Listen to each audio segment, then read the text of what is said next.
Welcome back to Creating Cooperative Kids. I'm your host, Bill Corbett.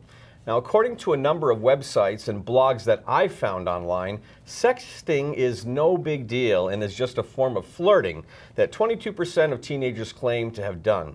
It is sending sexually explicit images via a text through a cell phone to show off or express interest in someone, they say. But people like myself, including the federal and some federal and state laws, don't see it as no big deal. It's affecting minors and can create very serious consequences for both the sender and the receiver of the images. With me in the studio today to discuss this further is Scott Driscoll, a former law enforcement officer who has dedicated much of his life to internet safety. He's the co-author of the book www.areyouindanger.net, a must-read guide for children and adults in this digital age. Mr. Driscoll is the president of the Internet Safety Concepts, an organization dedicated to helping families learn about being safe while using the internet and other technology. Welcome back, Scott. Thank you for having me. Sexting, this is a tough issue. It is. Really tough. And one of the problems that I see is, and I tell parents, look, the prefrontal cortex of the brain is not really fully developed until the early 20s. Okay. And why that's important is this part of our brain that gives us judgment. Okay. To judge and go, is this something I should really do? It allows us to examine all, weigh all the sides to see whether it's something we should do. And because children and teenagers are really missing that piece, they don't think it's like, oh, what's the big deal? They don't get that because they don't have a lot of their judgment in place yet. So this makes creates a big problem. I've seen some high schools that I really like is they post these posters all over the place. Think before you post. So tell us a little bit more about this problem. Well, sexting is a huge problem, and unfortunately we're seeing it drop in lower ages. I have heard as low as 8 years old involved in sexting cases, and that's really scary. And I've been talking to kids for years about this topic, trying to figure out why it's become acceptable and why they do it, and it's everywhere. And it's sad to say, it really is. Where our kids go, YouTube and all these things, there's educational videos on YouTube on how to sext properly. There's songs by music artists about how sexting should occur. And these young kids get influenced by a lot of things. They hear it on the bus. They hear it from their older brothers and sisters. They hear it on the news. They hear people talk about it. So it's picking up a curiosity at a much younger age. Most recent report I read was 20% of all 7th graders, or 20% of 7th graders in certain areas of their country have been actively involved in it. And that's 11 years old, 12 years old. That's a young age to get involved in something like this. And the problem I see is the long-term consequences that go along with it. And I don't think teenagers think about consequences. We don't think that far ahead when we're younger. But with this digital technology, we can make a permanent track. And even if it's a good track or it's a bad track, it could be something that follows us for a long, long time. So let's start off with some parent tips right away on the sexting. What would you, what recommendations do you have for parents to keep this from becoming a problem with their kids, or even what if they've already discovered that it's happened? To prevent it, there's ways of doing it. First of all, on our technology, we can disable parts of our device. If you feel that your child might not make good choices, under some parental controls on phones, you can turn the camera off. If you go on vacation or you're with your child and they say, hey, I want to take some pictures, parents can enter the password, turn the phone back on and say, okay, while I'm here, you have it. So taking away that one option could be one of the things that really helps. They don't even have the option of taking those pictures. Talking about it, sharing our concerns of what sexting is and what could happen with it. How once you send it to somebody you trust, you get into a fight with them. They don't like you anymore. They now have a picture that really shouldn't be seen by anybody. In a couple pushes of the screen, they can share that with the world. If it's already happened, get involved, be supportive, talk to your child. It's not the end of the world. There's ways you can deal with it. Like you said, there are certain laws that can help. But what I would say is if a child has already been victimized or made their own mistake by sending it and has said, I made a mistake, talk about it. Get some professionals in line. Talk to people that can support that child. You made a mistake. Let's move on and let's learn from it. It's not the end of the world. But it's got some serious consequences. Any suggestion on professionals who parents could turn to in this situation? There's a lot of psychiatrists, psychologists that are starting to really understand the digital world and understand what's going on out there and just how much of an impact it can have. They're police officers. Most police departments have that youth officer, have that person that understands it, and it could be a good resource just to say, okay, We can deal with this, but let's make sure we prevent it from happening again. If someone's already done it once and it's been realized, I think prevention is the biggest thing to make sure it doesn't happen again. So obviously, if your child has received one on the phone, you want to have rule one, you want to have the relationship where they feel comfortable going, yes. Mom, look. Right, and then the step two is they can turn to police officers, right? They Absolutely. could in the school, as well as when they come home, can the parent take the child and say, let's run down the police station and talk to somebody? I'm all for reporting it, not to get somebody in trouble. My reasoning for reporting it is that child in that picture might not know that picture is being shared. And in my opinion, if it's a child pornography picture, with my experience with child pornography, every time that picture is viewed and shared, that child is victimized again, and that's just not fair. There's responsibility. Kids take the pictures, they have responsibility for taking that pictures, but sometimes they don't understand that. So my thing about reporting it, I think it's important. I'm not saying anyone's going to get arrested. The police department might say we don't have enough for an arrest, but it's good that we know about this. So if we do hear of other situations, maybe we can try to put a stop to it. Parents can certainly just hit delete. Hey, we're not going to look at this anymore, hit delete. That is an option parents have to get rid of it. I'm big on reporting it just to know, because that child might need help. And that family might not be aware that the picture's going on. And there might be other things that need help and support. And that's one way of reporting I think is an important part. One of the things that I sometimes suggest to parents that I work with is to have some solid rules with the cell phone to keep it out of bedrooms so that it minimizes the chance of that happening.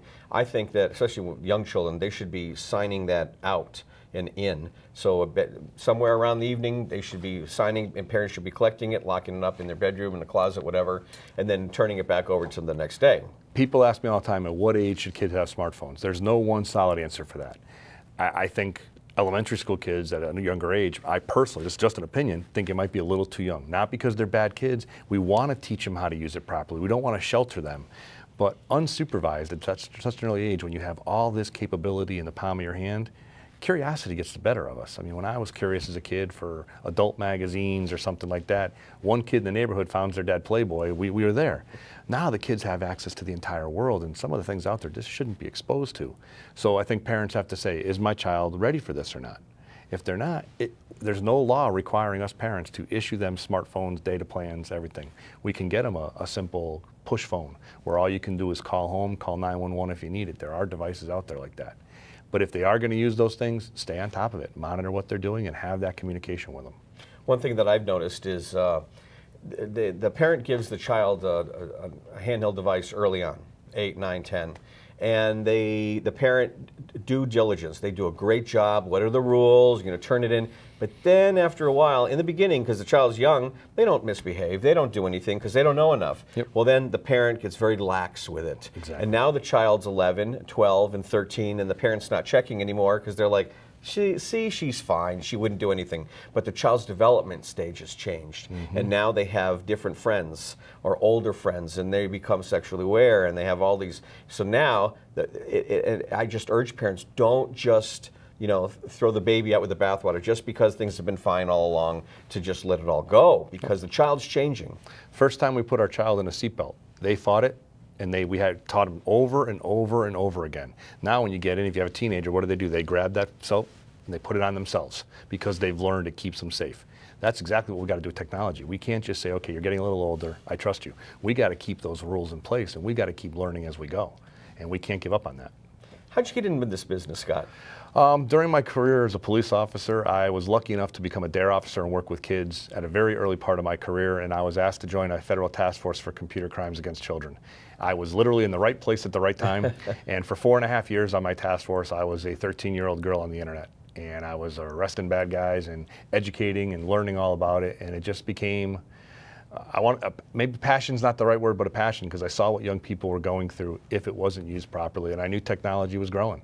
So I was lucky enough to be in the right place at the right time to get some great training and work with some fantastic people with the right intentions. Let's protect kids, and I learned a lot from them, and then just kind of morphed from there. So you were like on To Catch a Predator on that MSNBC show. In 2003 was my first undercover operation, and it was right around the time that Catch a Predator came on, so everyone was always calling me and giving me a hard time about that, but while they were doing it on TV, I was doing that for my job. So is that common, just because the show on MSNBC kind of became popular, other local law enforcement agencies are doing their own sting operation? There's a bunch of great police officers out there doing things proactively and trying their best to curb this, prevent it, and arrest people that are doing it. There's a lot of great officers doing this stuff. When that show came out, I was watching, and I got so much gratitude from watching it. Like, oh, there's one more guy that's not going to be a problem. I even had my kids watch it. Yep. I wanted them to watch it to say, see, that person was a coach. That person's, you know. It was a great educational piece for families. The first time they didn't make arrests, and that kind of drove me a little crazy because they were showing up to hurt young kids, and I felt they should have been arrested. The next episode, they were putting them in cuffs, and I think there has to be consequences for it. I really do. When we take a child's innocence and we're using technology to do that, there has to be consequences for that. Now, what do you do now? Do you lecture now? I do presentations. And you run your organization. I do. I'll go into school systems, corporations. I work with college scholarship committees. I train police officers how to investigate these crimes. I will do anything I can to help people and spread the word about how to use technology in the safest way possible. Excellent. Well, and coming up in the next segment, you're going to have that opportunity, and so we're going to share a whole bunch of tips with parents on what they can do to keep their kids safe. So I appreciate you being here. Appreciate it. Today's show is all about kids, technology, and the internet. Now, we live in a digital age, and many parents want to know and want to allow their children to participate as responsible and conscientious digital citizens. But to do that, parents have a responsibility to monitor, safeguard, and supervise to keep their little digital citizens safe. Now, in my next segment, we'll discuss tips for parents on keeping their kids and teens safe online. You're not going to want to miss this last segment, so stay with us. We'll be right back after this short break.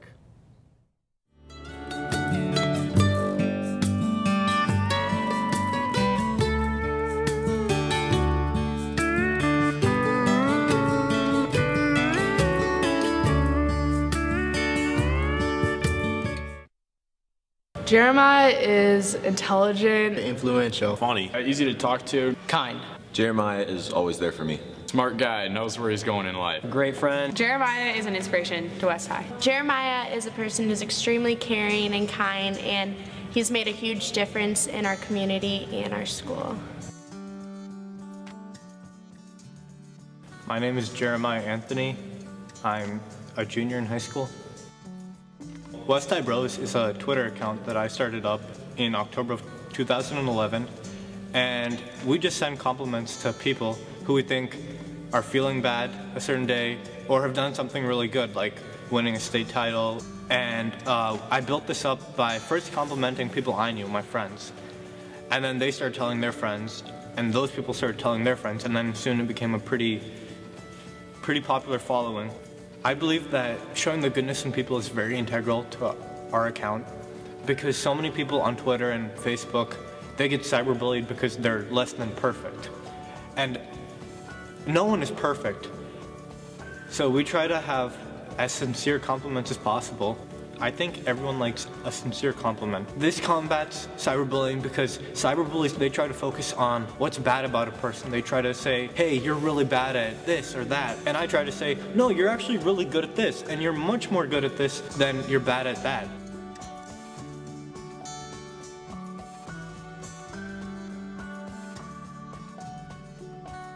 West High Bros is a very influential group. They don't just go for the popular kids, they go for everyone in our school. They are doing an absolutely wonderful job. West High Bros has had a huge impact on so many kids' lives at our school. West High Bros is very inspirational to the student population at West High. An example to all students at West High, and beyond that, to just be an encouragement. I think they take people and they boost their confidence up. They surely have done it to me.